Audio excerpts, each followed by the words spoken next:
Muy buenas familia, bienvenidos a un nuevo vídeo. A todos nos gusta disfrutar de ese momento del día con luces azules, esas luces LED que nos dan esa fluorescencia o esos brillos o esa coloración en ciertos corales, como podéis ver, ya sean los blandos, ya sean otro tipo de coral, como puede ser el coral duro, los LPS.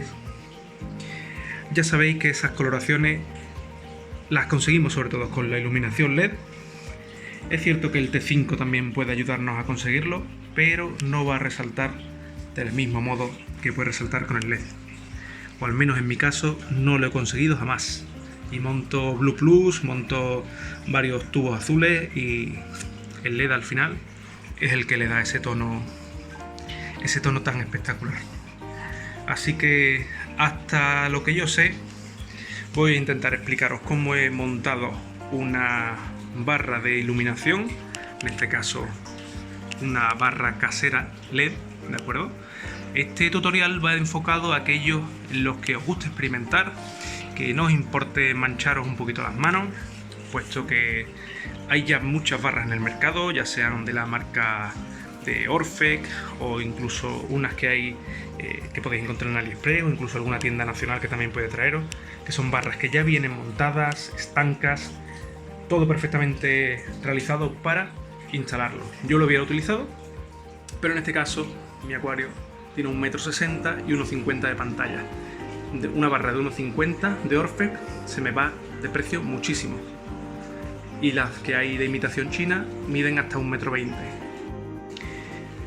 Nos dirigimos a un espacio de trabajo donde podamos más o menos desplegar los componentes y os explico rápidamente más o menos lo que yo voy a utilizar.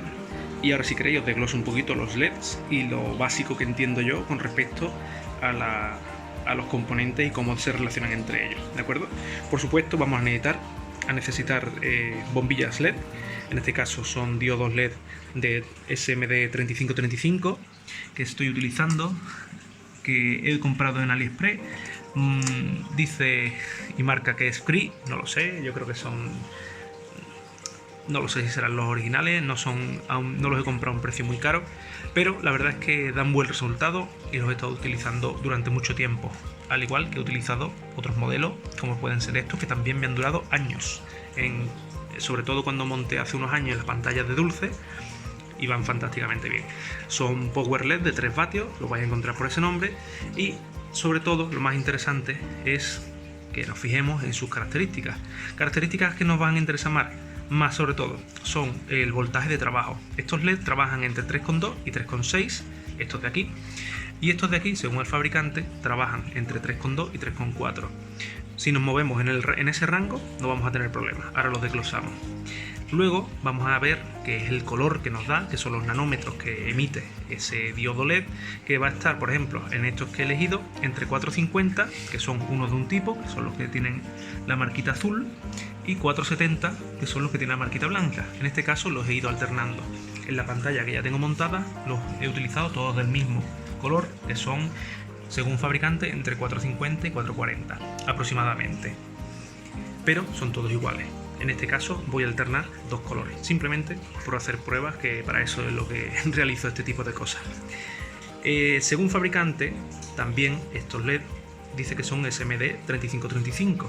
En este caso se ve directamente el LED y en este otro aparecen con una lente encima directamente. Entonces tampoco sé apreciar si es el mismo diodo LED. Es muy probable, porque por tamaño suelen ser iguales. Además, por supuesto, características de funcionamiento. La que vemos aquí dice que ya incluye una lente de 120 grados, que es esta pequeñita. De todas formas, esta apertura suele ir muy bien directamente, aunque siempre tenemos la posibilidad de engarzarles otro tipo de lente. En este caso, estas aquí no enganchan, pero hay otras que sí que engancharían, y esta que, por ejemplo, se sobrepone sobre la actual, que se hace un pequeño clic y ya se quedarían, ¿de acuerdo? Hay que hacer fuerza y tampoco quiero estropear el LED. Que eso sí que he hecho yo en mi pantalla actual, donde de todos ellos he ido alternando unos LED y otros no. ¿Por qué? Porque esas lentes son de 90 grados, es decir, voy a tener unos haces de luz que van a penetrar mejor en el agua y otros que van a tener un poquito más de apertura. Tampoco hay mucha diferencia, pero siempre es bueno jugar con esa alternancia. En cuanto al tema de la iluminación, Pues todo va a depender también, además de los miliamperios de funcionamiento, cosa que tenemos que tener en cuenta. Normalmente suelen estar entre 600 y 700. Según fabricante, marca esto. Estos de aquí, según el fabricante, también te dice que son entre 50 y 60 lúmenes de potencia a la hora del rendimiento. Esto marcaba en 230 y 250. Cuando veáis este tipo de diferencias de cifras, quedaros con la más baja, porque este tipo de LED, al menos los que yo he comprado de marca china en AliExpress, no creo que den mucho más que esto. Eso simplemente pues una errata, por eso lo tengo tachado, ¿de acuerdo? ¿Cómo va a funcionar el sistema? Tenemos que hacer series, ¿de acuerdo? Series que van a ir en paralelo, enchufadas a una fuente de alimentación. En este caso yo utilizo una fuente a 13,4 voltios, que es la barra que yo tengo actualmente, y voy a montar otra de características similares. ¿Cómo va a funcionar? Pues de cada 4 LEDs vamos a hacer una sección, una serie. Esto será una serie, luego estos dos, con estos dos será otra serie, estos 4 otra serie, y así, ¿de acuerdo? 2, 2 y 4. Y así vamos a conseguir que vamos a tener varias series que se pondrán en paralelo. ¿Cómo se monta esto? Muy sencillo. El positivo entraría aquí, en la primera serie, su negativo va al positivo, su negativo al positivo, su negativo al positivo. Cuando termina aquí, el negativo vuelve a la serie inicial. Y aquí volveríamos a hacer lo mismo. Y aquí lo mismo, una sección, ¿vale?, que se van a ir conectando todas en paralelo, que van a salir del mismo positivo y mismo negativo original de la fuente de alimentación. Esto es muy sencillo de calcular. Aquí he puesto unos ejemplos simplemente para que intentemos enseñar más o menos cómo funcionaría. No quiero tampoco extenderme mucho porque yo mismo tampoco conozco muy a fondo el tema, pero son unos cálculos muy sencillos. En este caso vamos a utilizar, imaginemos, a 3,4 voltios, que es la fuente que estoy utilizando, porque además es regulable en voltaje. Vosotros podéis jugar ahí un poquito. Pues si con 3,4 voltios, que es lo que tengo actualmente en funcionamiento, utilizo 4 LEDs por serie, como hemos visto aquí, nos sale que dividiéndolo estaremos trabajando cada LED en 3,35 voltios. ¿Estamos dentro del rango? Perfecto. Hasta ahí, perfecto. Podríamos todavía subir un poquito ese voltaje, porque todavía podríamos apurar un poquito más alto el voltaje. No es necesario tampoco. Lo ideal es no forzar el LED. Y en este caso, por ejemplo, como aquí vamos a utilizar 24 LED, en la otra estoy utilizando 28, como vamos a utilizar 24 LEDs, si los multiplicamos por 0,7 amperios o miliamperios, que es lo que gasta 700 miliamperios, que es lo que gasta cada LED, nos daría que vamos a necesitar una fuente que al menos nos dé 16,8 amperios. En mi caso utilizo una fuente que da 25 amperios, con lo cual vamos sobrados. En cuanto al amperaje, según ciertas fuentes de información, hay quien dice que debe de ajustarse los amperios a la fuente, otros que debe de ir la fuente muy sobrada por encima, y otros incluso que dicen que lo suyo es que le pidamos a la fuente un poquito más. En mi caso, yo prefiero que vaya un poco sobrada, y sobre todo porque es la fuente que tengo desde hace muchos años, que lleva unos 6 años funcionando en un dulce, y 2 años que ha estado parada, y ahora volvemos a utilizarla y sigue funcionando perfectamente con este mismo sistema. Es decir, entregando menos amperaje del que trae. Así que yo me quedo con ese sistema que me ha funcionado durante muchos años, y espero que las fuentes sigan aguantando. Otro ejemplo que tendríamos, si no utilizásemos la fuente que yo ya tengo, por ejemplo, si utilizásemos una de 24 voltios y lo dividiésemos en serie de 7 LED, hacemos la misma cuenta y nos saldría 3,42 voltios por LED. ¿De acuerdo? Eso es un simple ejemplo. Vosotros podéis elegir las fuentes que queráis en cuanto al voltaje, siempre y cuando tengamos más o menos una correlación con el número de LEDs y que nos quede luego un voltaje resultante en este aspecto. ¿De acuerdo? Existen luego en el mercado otra serie de fuentes específicas para Power LED, como puede ser esta, que es efectivamente para Power LED, que nos dice que nos va a dar una salida de entre 54 y 105 voltios, es decir, creo que son de memoria unos 30 LED prácticamente que creo que se podían poner, o muchos más, todos en una misma serie. Pero ¿qué sucede? Yo la compré en su día para funcionar con ella, incluso daba unos miliamperios adecuados para los LED que yo quería montar, pero utilizar una fuente a corriente continua de 54 a 105 voltios junto a una zona de espacio de agua salada, donde voy a meter el brazo y seguramente si aquí hubiese una derivación, al tocar aquí iba a tener problemas no voy a tener problemas de electrocución, puesto que tengo mi fuente, mi pantalla y demás conectado a tierra, pero bueno, 100 voltios a corriente continua, te quedas pegado seguro, o al menos el susto te lo pega. Entonces yo recomiendo, sobre todo si sois novato, empezar en torno a los 13-24 voltios, que te puede dar un sustillo, pero no vais a tener problemas. Y es muy fácil que al soldar se nos vaya un poco el estaño para abajo, unas malas conexiones. Entonces lo ideal, ya que estos son disipadores metálicos que también van a transmitir esa corriente, lo ideal es jugar con unos voltajes bajos. Bueno, el LED para funcionar por supuesto tiene que ir refrigerado, y para eso nos ayudamos de soporte de aluminio en este caso, que son disipadores. Yo los compro también en AliExpress, vale, muy baratito, creo que salen 14-15 euros los 5 y me da para una barra. Luego esto lo monto en otro sistema de barra específica de aluminio para engarzarlo en mi pantalla. Vosotros podéis utilizar este tipo de disipadores, más cuadrados, más grandes, más pequeños, como queráis. ¿Cómo se pegan estos LED que vienen normalmente así? Pues los dividimos, tenemos que colocarlos siempre en un orden que no nos vayamos a confundir. Por ejemplo, yo utilizo el positivo a la izquierda, el negativo a la derecha, y para ello los pegamos con una pasta térmica.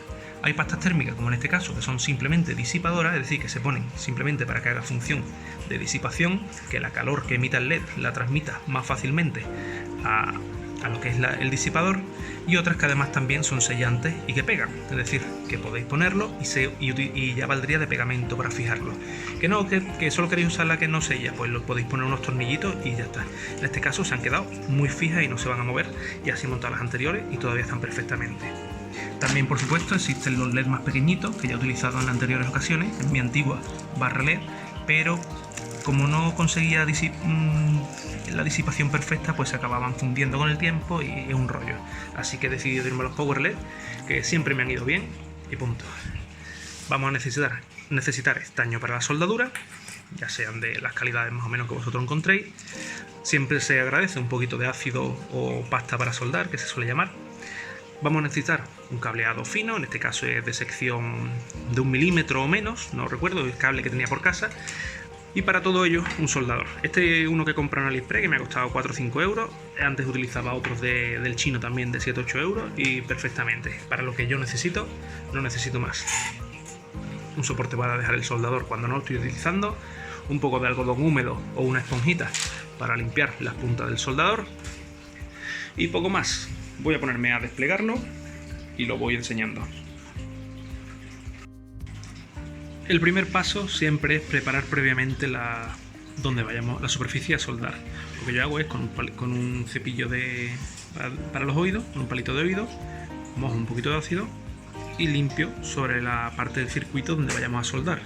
Y luego preestaño el propio hueco, es decir, cojo el soldador con la puntita, toco aquí y con el estaño preestaño, así luego directamente solo fundir. Luego cogemos los cablecitos que vayamos a utilizar y también van preestañados hasta lo que se puede, porque son secciones muy cortas de cable y el cable se calienta mucho, con lo cual la funda del propio cable a veces se puede derretir, así que lo suyo es hacerlo lo más rápido posible. Luego simplemente poner el cable sobre esto con las dos partes preestañadas y se deben de solidificar juntas cuando metemos el soldador, intentando evitar la soldadura en frío. Como podéis ver, no soy ningún maestro soldador, pero bueno, vamos, yo creo que repasando bien las cosas y no vamos a tener problemas. Ya hemos terminado de soldar, hemos estado bastante rato. Lo que hemos hecho es aprovechar la entrada de positivos y saltando los positivos de serie en serie, ¿de acuerdo? Y a la vuelta los negativos, lo mismo, saltando de cada 4 LED en cada 4 LED. He probado con el medidor de corriente, con el voltímetro, si hay continuidad. Está completamente libre de continuidad, tanto los negativos como los positivos con respecto a cada disipador, con lo cual no debe haber problema de corto. Y lo que nos queda es la prueba de a ver si funciona. A ver si hay suerte.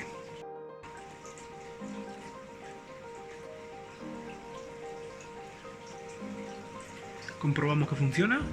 Están todos los LED funcionando a 13,4, que es como tienen que funcionar. Así que una vez comprobado, vamos a prepararlo. Lo colocamos. He probado, por supuesto, que funcione después de colocarlo, frente aparte y demás.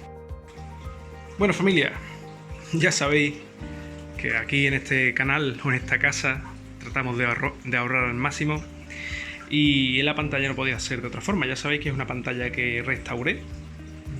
Tenéis un vídeo anterior porque reutilicé la estructura y los reflectores para meter una nueva distribución de T5 con unos nuevos unas nuevas reastancias y la verdad es que hasta a día de hoy están funcionando muy bien. Seguramente los reflectores con el tiempo los acabé cambiando, puesto que tienen algunos marcas y daños que no hacen que funcionen lo bien que deberían. Pero bueno, dentro de lo que cabe, eso lleva un gasto también importante y de momento están funcionando muy bien. Aún tengo un par de reflectores extra que tengo aquí apartados, simplemente están ahí sujetos, porque esta pantalla originariamente era de 8 tubos de T5 de 80 vatios y 2 HQI de 150, eliminando los huecos de los HQI, que no los voy a utilizar por sus altos consumos y su desecho en energía calorífica, que al final se va al ambiente, calienta el acuario y demás, cosa que en Sevilla no me puedo permitir, así que al final decidí utilizar una combinación híbrida de 6 tubos de T5, que son los que veis actualmente, con 2 barras LED, que son las que acabamos de construir.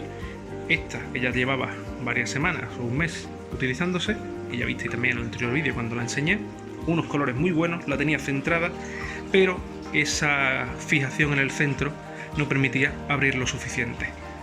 Como veis, son otro tipo de LED, algunos con lente, otros sin lente. Esta en teoría trae una mini lente de 120 grados y esta es de 90. Los he ido alternando y cada X LED he puesto algunos, ¿de acuerdo? Con esto consigo que algunos tengan mejor apertura, otros más focales y así reparto un poquito mejor. Me la he traído a lo que será la parte frontal del acuario, es decir, tengo una barra completa, actualmente no vais a ver nada, para toda la zona esta de LPS y demás, la zona central, o sea, frontal, y en la parte trasera alta, que lo podía haber incluso intercalado más aquí, en la parte central, pero me gusta más el aprovechamiento del T5 en la parte central, puesto que creo que es más interesante, y el LED lo utilizo casi, digámoslo, de forma estética, porque me gusta el resplandor o ese reflejo que dan los corales con esta luz azul. Esta nueva barra de LED que ya he probado va en la parte trasera. Como podéis ver, está claramente desplazada hasta allí, prácticamente llega al tope del LED, y aquí no. ¿Por qué? Porque aquí se encuentra la esquina del rebosadero de mi acuario, entonces tampoco es necesario aprovecharlo al máximo, y así quito algo de carga de LED a la fuente de alimentación para que vaya un poquito más sobrada. Además que no me interesa iluminar el tema del rinconcito ese, ¿de acuerdo? En principio eso es todo. Os estoy enseñando un poco las vergüenzas de mi pantalla, pero tampoco es algo de lo que, bueno, hay estéticamente el interior no es precioso, pero es muy funcional y me ha salido muy barato, cosa que se agradece en este hobby, puesto que ya sabéis que mi acuario casi todo es de segunda mano, el skimmer, todo el equipo así más, excepto la bomba de subida que sí que compré, pero la mayoría de los componentes es de segunda mano y al final es una economía de ahorro bastante interesante que me permite invertir en coral, que al final es lo que me interesa y lo que me gusta. Y esto está funcionando. Por supuesto me encantaría tener Orphec o Radion o similares, pero bueno, nos tendremos que conformar con lo que hay. Yo creo que ha quedado bastante bien, ya os lo he comentado, no soy ningún manita en cuanto a la soldadura. Luego lo he atornillado con un listón, bueno, en realidad no están ni atornillados, son unas presillas plásticas, un listón de aluminio a la misma estructura. Por supuesto llevan, en este no se va a ver, pero en este sí, la tierra va también atornillada a cada una de las barras, y luego también va atornillada una tierra a la pantalla para evitarnos sustos. Y creo que ya está, lo vamos a poner en funcionamiento en el acuario y lo vemos.